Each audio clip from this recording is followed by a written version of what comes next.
Ya, hari Minggu adalah hari yang luar biasa Bapak Ibu Saudara, tetapi hari yang menyenangkan. Kenapa? Karena yang pertama, kebutuhan 30.000 kata sehari bagi khususnya wanita itu buat saya secara pribadi terpenuhi. Ya, ngomong dari pagi, mimpin pujian pagi, menyampaikan renungan ibadah kedua, menyampaikan renungan ibadah di Kalisat, mengajari les anak-anak Kalisat. Setelah itu mimpin pujian ibadah sore, luar biasa. Itu dihitung 30.000 lebih kata-katanya ya. Dan itu pun juga mungkin membuat anak-anak saya dan suami saya senang. Kenapa? Kalau saya sudah capek ngomong di rumah pasti diem. Merdeka ya. Setiap kita punya cerita masing-masing ya. Setiap kita juga punya pengalaman masing-masing di tengah-tengah pandemi ini. Nah Bapak Ibu sudah dikasih Tuhan, saya juga punya cerita yang ya lucu, ya mau dibilang menyedihkan ya sedih, mau dibilang seneng ya seneng gitu ya. Adakah yang sudah pulang kampung? Ya, ada beberapa ya. Saya juga sudah pulang kampung Bapak Ibu Saudara, dan pulang kampung halaman ya. Jadi kami pulang cukup di halaman saja, tidak masuk rumah ya. Jadi itu pulang kampung halaman, dan pulangnya hanya di halaman, karena waktu itu ibu saya juga takut, kami juga mau saling menjaga, jadi kami pulang ke Boyolali, tapi duduknya di halaman. Ibu saya di teras, saya anak-anak dan suami di halaman, nongkrong di latar rumah. Kenapa hal-hal seperti ini bisa terjadi? Saya percaya ini bukan cuma satu cerita, tetapi mungkin ada banyak orang juga yang punya sikap mungkin seperti ibu saya, terlalu takut. Jadi mau ketemu orang takut, mau belanja takut, mau apa-apa takut, dan akhirnya apa? Ya, jadi cemas, jadi bingung, dan akhirnya bisa tidak melakukan apa-apa. Nah, Bapak Ibu sekalian dikasihi Tuhan, pagi hari ini kita akan belajar bersama-sama bagaimana sikap kita, sikap orang percaya secara umum, dan sikap kita secara khusus ketika kita itu menghadapi tekanan atau ketika kita menghadapi pandemi ini. Apakah kita mungkin juga akan seperti yang lainnya, ketakutan dan sebagainya, atau harus bagaimana? Nah Bapak Ibu sudah dikasih Tuhan, kita akan lihat dulu beberapa fakta di tengah-tengah pandemi yang kita rasakan ini ya. Ini hanya sedikit saja, tapi ada banyak sekali fakta yang kita bisa temukan. Salah satunya yang saya bagikan saat pagi hari ini ya. Saya membuka data dari Wikipedia itu per tanggal 17 Juli, jadi 2 hari lalu ya. Itu ada sekitar 14,7 juta orang yang terkonfirmasi positif kena COVID. Kemudian ada yang sembuh itu 7,89 juta jiwa. Dan yang meninggal itu ada 603.000 jiwa. Ini bukan nilai yang kecil Bapak Ibu Saudara. Kematian dengan angka sekian ratus ribu itu besar sekali. Kemudian juga fakta selanjutnya, COVID ini menjangkit tanpa memandang umur, agama, jenis kelamin, pangkat ataupun kedudukan seseorang. Jadi nggak pandang bulu, siapa aja ini bisa terjangkit. Nggak peduli jemaat, nggak peduli pendeta, nggak peduli bayi, nggak peduli anak-anak, nggak peduli orang tua. Pokoknya bisa menjangkit siapa saja. Ini faktanya. Kemudian juga karena COVID ini, karena pandemi ini, tidak hanya sebagian orang yang terguncang, bahkan yang luar biasa, seluruh dunia juga terguncang. Ya, hebat. Padahal ini musuhnya tidak kelihatan, virusnya itu tidak ketok ya. Kalau ketok berbagi rame-rame rampung ya. Tapi karena tidak ketok itu, jadi bisa membuat seluruh dunia menjadi goncang. Kemudian juga menimbulkan ketakutan, kecemasan yang luar biasa.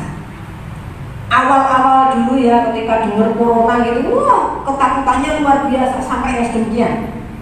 Tapi semakin kesini kalau kita lihat ya, orang sepertinya kok sudah mulai kurang dalam waspadaannya. Padahal sebenarnya virusnya belum hilang ya. Ini fakta. yang terjadi di sekeliling kita hari ini. Dan ada masih banyak lain fakta-fakta yang terjadi di masa-masa pandemi ini. Dari yang biasanya bisa dolan, harus nggak bisa dolan. Dari yang biasanya bisa makan di mana saja dengan enak, sekarang harus mikir dulu. Lihat dulu cuci piringnya bagaimana. Lihat dulu ada tempat cuci tangannya enggak. Mikirnya banyak, gitu ya. Nah ini fakta, Bapak Ibu Saudara. Ini kenyataan.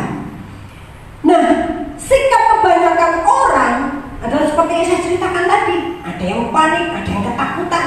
Tapi ada juga yang menganggap itu sebagai hal yang biasa, hal yang tidak menakutkan. Padahal sebenarnya ini ya memang realitanya penularannya luar biasa, Bapak Ibu. Nah, yang kita mau belajar pada saat ini adalah bagaimana sikap kita sebagai orang percaya. Samakah dengan orang dunia? Samakah dengan orang-orang yang di luar sana? Atau harus bagaimana? Kita sebagai orang percaya hidup dan menghadapi tekanan dan pandemi ini. Mari kita buka bersama-sama satu ayat saja, Roma 12 ayat 12. Roma 12 ayat 12. Ini ayat yang luar biasa. Mari baca bersama-sama. Roma 12 ayat 12. 1, 2, 3. Bersukacitalah dalam pengharapan, sabarlah dalam kesesakan, dan bertekunlah dalam doa. Inilah yang harus kita lakukan. Sikap kita sebagai orang percaya. Ada 3 hal yang kita pelajari pagi hari ini. Yang pertama adalah bersukacitalah dalam pengharapan. Apa arti kata bersukacita, Bapak Ibu? Ketika seorang ditanya apa arti kata sukacita, mereka akan menjawab identik dengan kata senang, gembira, dan sebagainya. Tapi saya mencari di kamus supaya lebih apa ya istilahnya tuh akurat gitu ya. Arti kata bersukacita itu adalah bersuka hati, bersuka hati, bergirang hati. Bersukacita itu dari kata sukacita, ya. Apa arti kata sukacita? Sukacita adalah emosi yang timbul karena mendapatkan atau mengharapkan hal-hal yang baik atau keadaan hati yang berbahagia, kesukaan besar. Itu artinya sukacita. Jadi kalau kita harus bersukacita, kata firman Tuhan tadi, yang pertama kita menghadapi tekanan, menghadapi pandemi ini, yang pertama adalah bersukacitalah. Artinya kita harus bersuka hati. Respon hati kita itu seperti ketika kita mendapatkan hal-hal yang baik. Saya ingat bagaimana anak-anak saya ini ketika diberi sesuatu, apalagi kalau mereka dapat barang yang mereka inginkan, contoh sepatu atau sepeda atau apapun, itu biasanya dibawa tidur, Bapak Ibu, dikeloni bareng tidur, ya. Kenapa? Senang, suka hati. Karena mendapatkan sesuatu yang menyenangkan, sesuatu yang menggembirakan, sesuatu yang membuat mereka itu hatinya berbunga-bunga. Itu bersukacita karena mendapatkan sesuatu. Nah, pertanyaannya adalah, tadi judul firman Tuhan adalah bagaimana sikap kita menghadapi tekanan hidup, mungkin bisa di luar corona ataupun di dalam masa pandemi, ya. Itu dikatakan bersukacita. Mungkin di antara kita akan bertanya, loh, bersukacita itu kan untuk hal-hal yang baik, hal yang menyenangkan yang kita harapkan, kita dapat sesuatu yang baik, kita bersukacita. Itu artinya, arti katanya. Tapi ini dalam masa pandemi, dalam masa tekanan, dalam masa kesesakan, kok bersukacita? Nah, Bapak Ibu Saudara yang dikasihi di dalam Tuhan Yesus Kristus, karenanya ayat ini berkata, bersukacitalah dalam pengharapan. Sekalipun yang kita hadapi itu kesulitan, sekalipun yang kita hadapi itu kesesakan,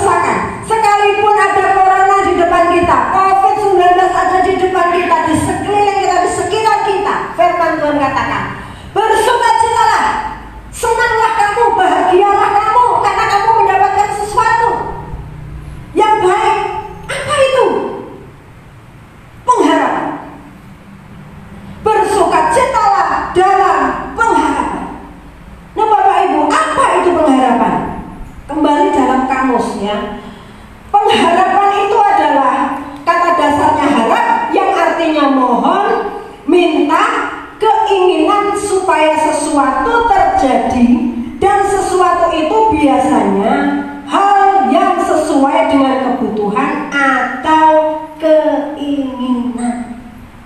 Itu harapan. Jadi sesuatu yang kita inginkan, sesuatu yang kita minta, sesuatu yang kita mohon, sesuatu yang kita butuhkan, itu artinya harapan.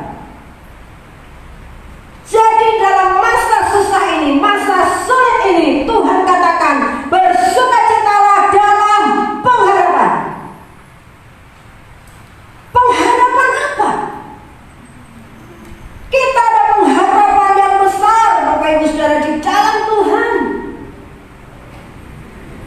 Kita akan lihat di ayat 12 ini dalam terjemahan lain. Saya membaca dalam terjemahan yang berbeda, yaitu di dalam terjemahan sederhana Indonesia. Firman-Nya berkata begini: bersukacitalah karena kita boleh yakin tentang apa yang kita harapkan. Ingat Bapak Ibu, sesuatu yang kita harapkan itu adalah, pengharapan itu adalah sesuatu yang kita minta, sesuatu yang kita inginkan, sesuatu yang baik yang kita harapkan terjadi di hidup kita. Dan firman Tuhan katakan bersukacitalah karena kita boleh apa? Yakin. Kita itu yakin dengan apa yang kita harapkan itu. Kita yakin dengan apa yang kita minta. Kita yakin apa yang istilahnya itu kita mohon kepada Tuhan itu pasti jadi dalam kehidupan kita. Jadi mari bersukacita karena pengharapan kita itu ya dan amin di dalam Tuhan.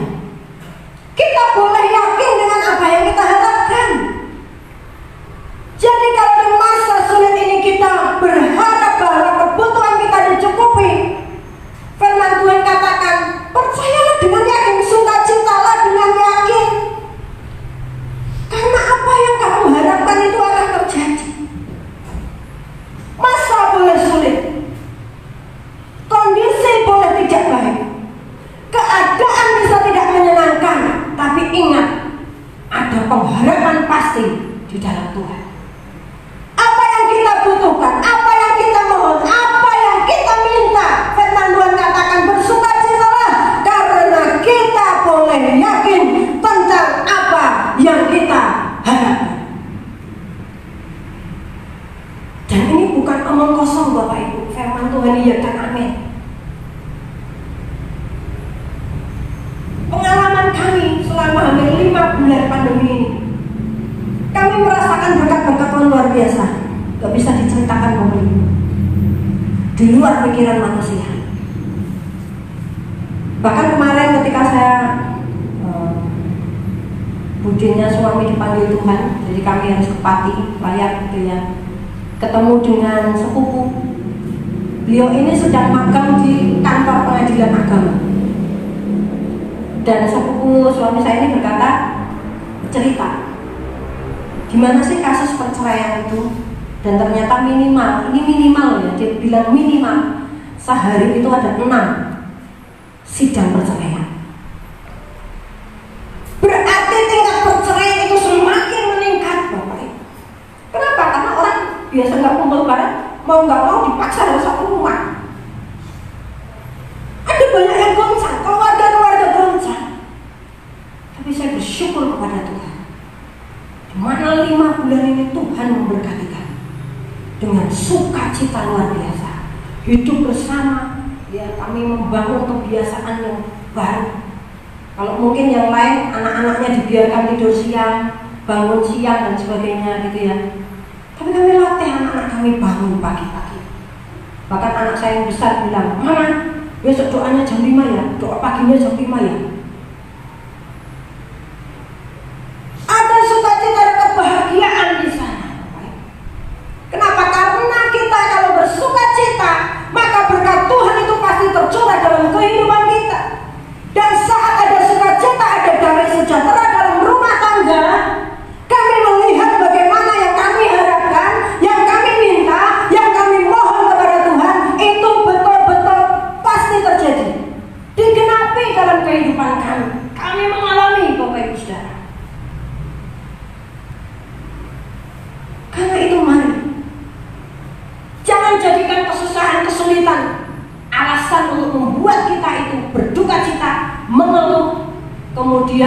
bersungut-sungut kepada Tuhan. Jangan.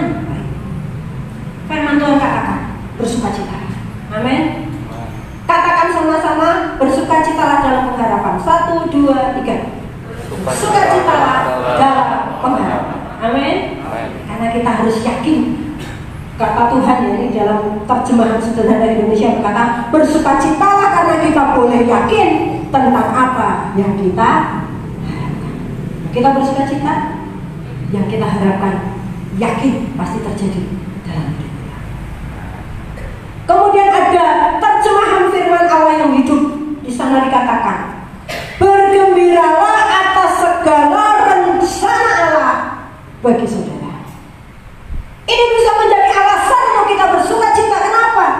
Karena rencana Allah bagi kita, kita tahu bersama bahwa rencana Allah itu adalah damai sejahtera.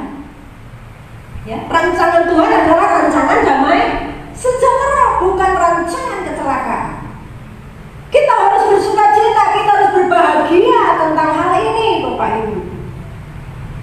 Dunia kita nggak tahu apa yang akan terjadi, karena memang kesudahan segala sesuatu itu sudah dekat.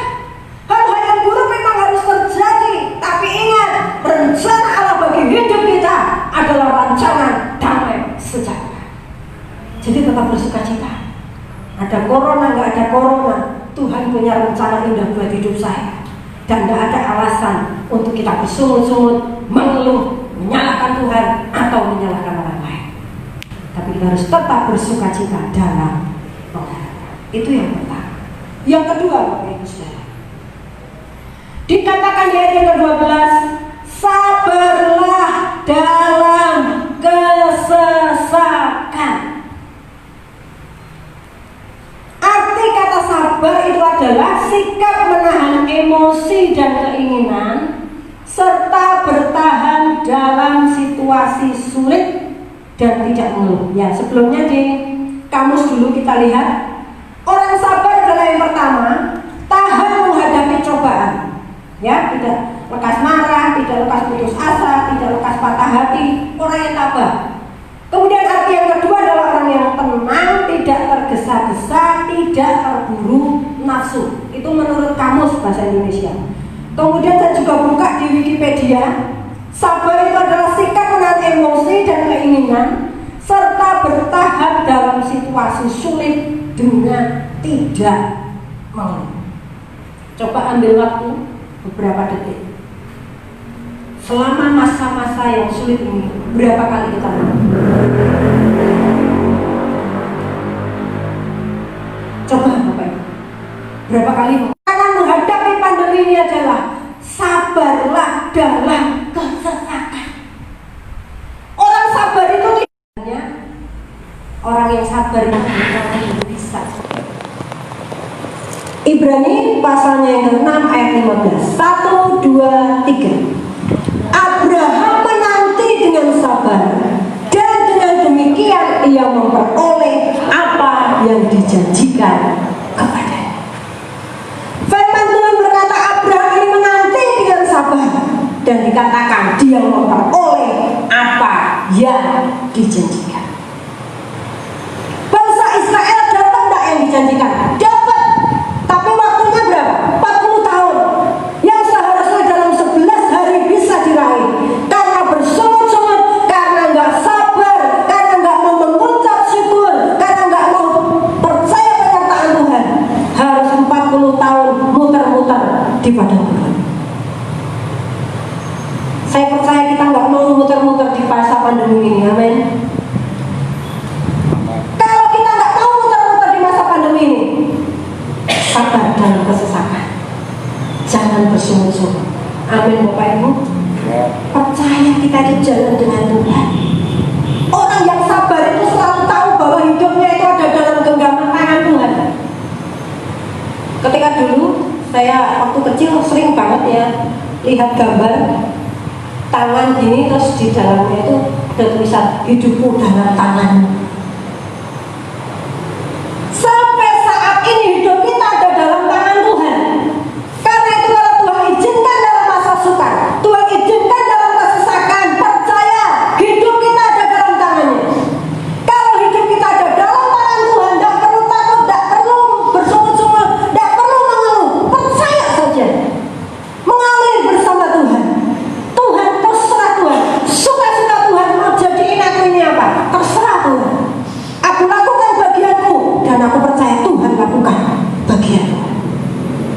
orang sabar. Sehingga dalam kesesakan dalam masa sukar, lidah bibirnya tidak pernah bersungut-sungut, tapi dia mengucap syukur kepada Tuhan. Bahkan dia akan menguatkan orang lain. Dia akan membawa orang lain untuk sama-sama bangkit juga hadapi kenyataan. Dan orang sabar akan melihat bagaimana Tuhan membuka jalan untuk kehidupan. Saya percaya kalau ditanya, Bapak Ibu pasti punya banyak kesaksian luar biasa di masa-masa sukar ini. Saya percaya. Kenapa? Karena hidup kita ada dalam tangan Tuhan. Salah satu contoh Bapak Ibu saudara, suami saya sudah lama tidak melukis.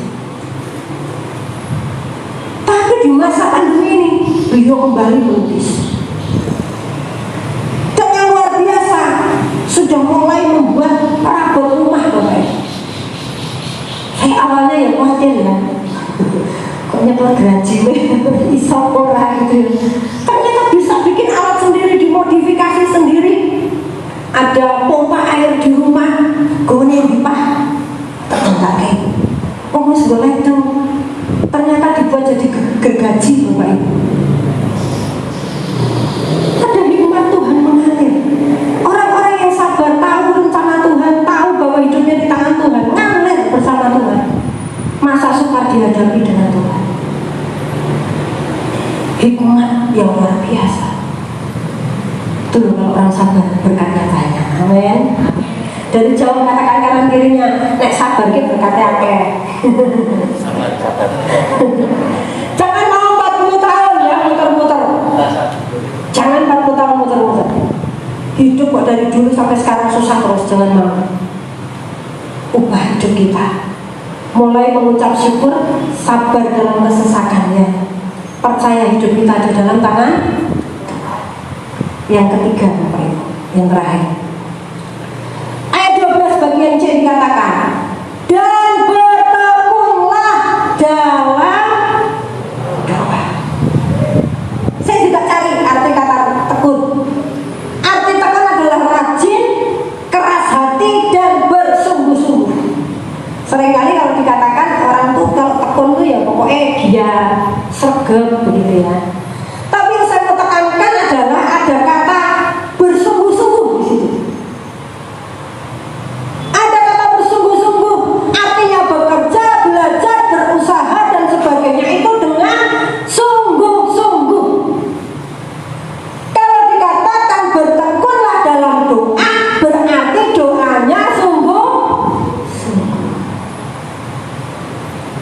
Doanya sungguh-sungguh. Sudahkah doa-doa kita sungguh-sungguh di depan Tuhan? Kita bisa merasa loh Bapak Ibu, doa itu tenanan pora itu kita sendiri bisa merasakan. Contoh, pasti beda. Ketika kita itu menghadapi sesuatu yang berat dengan sesuatu yang baik-baik saja, doanya mesti beda. Saya punya satu pengalaman ya beberapa waktu yang berlalu kemarin. Bergumul saya untuk beberapa anak di Kalisat ini ya. Saya berdoa sama Tuhan, Tuhan kalau setiap kali ada pintu berkat kok nutup terus itu kenapa? Saya doa terus. Bahkan sudah ditawari semua, wah semuanya menolak semua. Ditawari bantuan menolak itu luar biasa ya Bapak Ibu ya. Menolak terus. Saya sampai doa Tuhan, kenapa berkat itu selalu hilang? Selalu lepas dari sana. Saya waktu itu lagi nyetrika, saya duduk, saya tuh sampai nangis Bapak Ibu. Saya nangis, saya berteriak sama Tuhan, Tuhan tolong Tuhan, kali ini Tuhan, kali ini saja Tuhan, tolong bukakan. Kirimkan anak-anak Tuhan, kirimkan anak-anak untuk datang Tuhan, untuk mau Tuhan. Nangis di depan Tuhan, dan luar biasa Bapak Ibu. Setelah saya berdoa dengan sungguh-sungguh, saya menangis di depan Tuhan. Tuhan buka jalan. Saya langsung hubungi beberapa orang di sana. Dan puji Tuhan ini sudah jalan bulan yang kedua, 2 3 ya Pak. Masuk bulan ketiga. Tuhan menyertai luar biasa. Itu ketika kita berdoa sungguh. Bapak Ibu, mungkin kita bisa berkata sama Tuhan, Tuhan aku bisa berdoa loh. Tapi kok kayaknya Tuhan tuh nggak jawab loh Tuhan. Aku tuh sudah tenanan loh Tuhan. Coba Bapak Ibu ingat-ingat. Doa yang seperti apa yang kita naikkan? Apakah memang doa yang benar-benar sungguh-sungguh keluar dari hati? Percayalah, kalau itu benar-benar sungguh-sungguh, Tuhan pasti jawab. Kalau apa yang kita minta itu tidak diberikan, artinya apa? Tuhan beri yang lebih baik dari yang kita minta. Percaya ya. Kalau kita sungguh-sungguh sama Tuhan berdoa saya tenanan, saya yakin, saya percaya Tuhan pasti akan jawab. Kalau dia tidak kasih apa yang kita minta, berarti dia akan beri yang jauh lebih baik dari yang kita doakan. Itu pasti. Karena Tuhan kita itu Tuhan yang selalu memberi yang terbaik. Bukan hanya yang baik, bukan hanya yang cukup, tapi yang terbaik itu yang Tuhan siapkan buat anak-anaknya. Jadi tekunlah dalam doa, bersungguh-sungguhlah di dalam doa. Saya selalu suka dengan ayat ini. Terus ya, di kitab Yakobus. Terus Yakobus 5 ayat 17, di sana dikatakan, Elia adalah manusia biasa sama seperti kita, dan ia telah bersungguh-sungguh berdoa supaya hujan jangan turun, dan hujan pun tidak turun di bumi selama 3 tahun dan 6 bulan. Elia adalah manusia biasa, tapi dia bertekun di dalam doa. Dia bersungguh-sungguh di dalam doa. Tuhan jawab yang dia doakan. Saya bersaksi di hadapan Tuhan secara saya pribadi, selama 41 tahun hidup saya, tidak pernah Tuhan tidak menjawab doa. Dia selalu menjawab doa saya. Saya bersaksi di hadapan Tuhan. Sekalipun terkadang Tuhan harus katakan tidak kepada doa saya, tapi saya tahu diberikan yang terbaik. Setiap hari saya doa, Tuhan kok sembuhkan saya. Tiap hari saya harus minum obat Bapak. Kalau lupa mbak minum obat telan gitu aja, itu sudah seperti vitamin buat saya setiap hari. Terkadang lelah, terkadang capek, Tuhan sembuhkan saya Tuhan. Saya nggak mau minum obat. Tapi Tuhan bilang apa? Mungkin sama seperti doanya Paulus, Tuhan, dia berseru kepada Tuhan untuk mengangkat duri dalam daging. Tapi justru dia berkata, di dalam kelemahan kekuatanku nyata, kekuatan Tuhan nyata. Dalam sakit sekalipun minum obat setiap hari pun saya tetap lihat Tuhan jawab doa saya. Sekalipun jawabannya adalah tidak. Jadi mari jangan pernah kita berkata kenapa Tuhan yang jawab doa. Salah sampai. Tuhan selalu jawab doa kita. Kalau yang kita minta tidak dijawab Tuhan, tidak dikasih sama Tuhan, berarti Tuhan kasih yang jauh lebih baik. Tuhan taruh dulu dalam daging supaya apa? Kita tahu bahwa kita butuh Tuhan dan kita tidak bisa hidup tanpa Tuhan. Karena setiap kali pagi saya buka mata melek, masih hidup, masih bernafas, ada suami, ada anak-anak saya bersyukur sama Tuhan. Nggak berani lalui hari tanpa berdoa. Kenapa? Tahu punya penyakit, tahu hidupnya tidak tahu sampai kapan. Dan itu harapannya hanya kepada Tuhan. Itu ajaibnya Tuhan, itu luar biasanya berjalan bersama Tuhan. 3 hal ini Bapak Ibu, jangan hanya di doa, praktekkan dalam hidup kita. Bersukacitalah dalam pengharapan. Terus sabarlah dalam kesesakan. Yang ketiga, bertekunlah di dalam doa. Tuhan Yesus memberkati Bapak Ibu saudara semua.